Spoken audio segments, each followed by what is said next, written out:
Hujambo na karibu Teachkrest, mimi na udha wako Bikerubo. Leo hii tunataka tufanye kazi kutoka diwani ya mapambazuko ya machweo, tukiangazia hadithi ambayo inaitwa Harubu ya Maisha. Harubu ya Maisha imeweza kuandikwa na Paul Ng'ang'a Mtua. Naam. Kuna swali la dondoo hapa. Saa ngapi? Si wajua mtoto angali anakusubiri? Mtoto analala. Inafaa iwe atalala. Saa ngapi? Si wajua mtoto angali anakusubiri? Mtoto atalala. Eleza muktadha wa dondoo hili. Bainisha mtindo katika dondoo hili. Eleza umuhimu wa msemaji katika kuendeleza maudhui katika hadithi ya Harubu ya Maisha. Tukianza kabisa, nilivyotangulia kusema, unapojibu maswali ya muktadha ambapo pana alama 4, lazima useme msemaji ni nani, msemewa ni nani, walikuwa wapi, na swala lilikuwa nini. Haya, tunaona kwamba haya ni maneno ya mamake Masi, yani bibi ya Kikwai. Anayeambiwa ni Kikwai ambaye ni mfanyakazi katika shirika la kuchapisha vitabu. Naam. Swala lilikuwa ni kwamba Kikwai hakuwa amefika nyumbani, na hivyo mkewe akawa amempigia simu ikiwa ni saa 4 kasorobo ili kujua ikiwa alikuwa anakuja nyumbani au la. Kisha unapata alama zako hivyo. Bainisha mtindo katika dondoo hili. Mtindo ni ile style. Ukiangalia ni ni mambo yapi yanaleta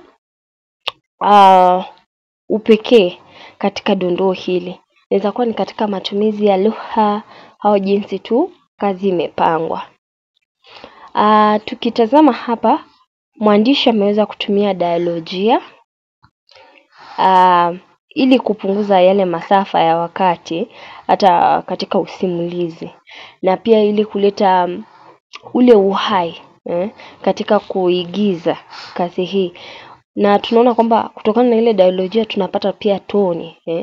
Mamake Masi tunaona ni kama ana toni ya hasira. Si wajua mtoto angali anakusubiri.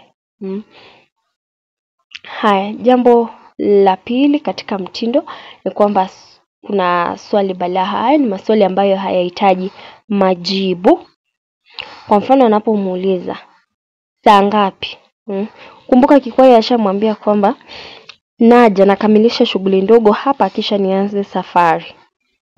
Hivyo hakukuwa na jibu, ni muda tu angemaliza hivi alafu aje nyumbani.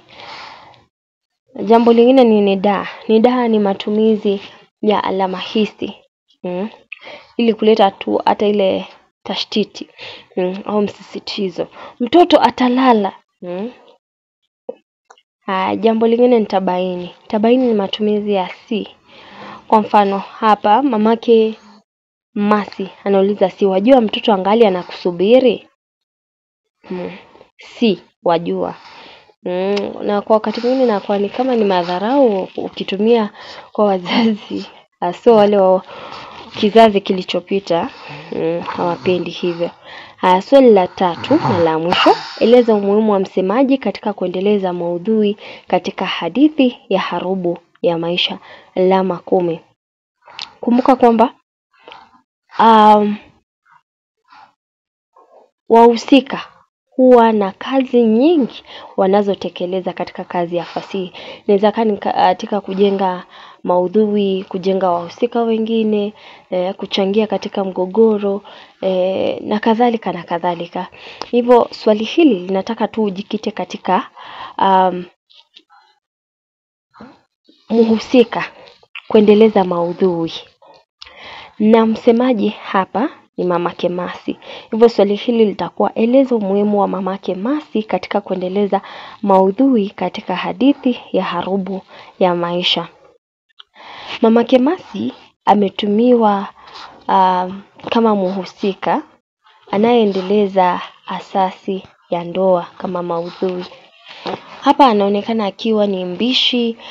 Kuna zile shida zinazotokea katika ndoa, kwa mfano kutaka kujua mmewe yuko wapi, unaona. Hivyo anachangia hapo. Tunamuona hata anaulizwa na mmewe, mbona hukupikia mtoto, naye anasema kwamba hawezi kuomba. Tunaona wakati mwingine ana hasira, hata anajifunika blanketi lote. Kisha ndio anamuuliza mmewe ambaye ni kikwai, unalala nini sasa? Usijitie mwapuza kikwai, utaendelea hivi hadi lini? Hayo ni maudhui ya asasi ya ndoa. Tunaona migogoro inavyo jitokeza katika ndoa. Jambo lingine ambalo mamake Mercy anaendeleza ni swala la ulezi. Tunamuona kwamba anamlea mwanawe wakati kikwai yako kazini. Pia mwenyewe anamuuliza mmewe kwamba huoni huyu mtoto atakuja kusahau hapo ulipo. Hivyo unaona anatumiwa kuchangia katika swala la ulezi, kwamba wazazi wote wanafaa wawajibike. Isiwe kwamba ni mzazi mmoja tu. Lazima wazazi wawe na muda na watoto wao.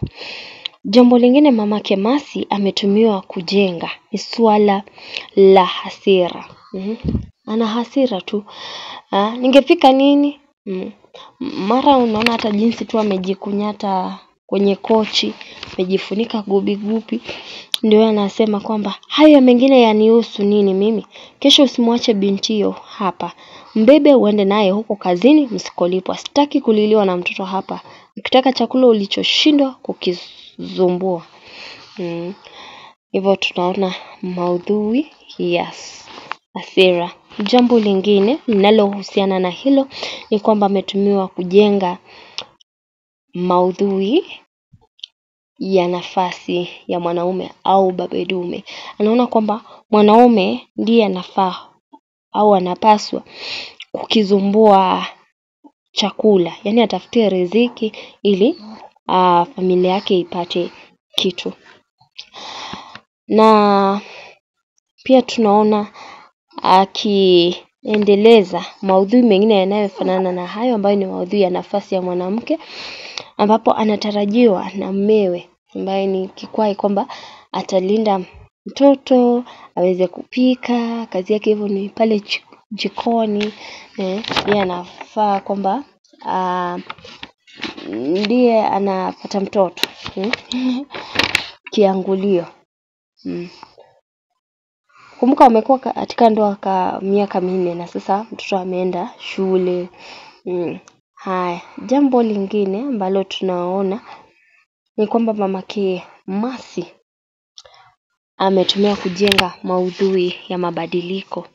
Katika ukurasa 29 tunaambiwa, msimulizi anasema, ndivyo nilivyoona mimi.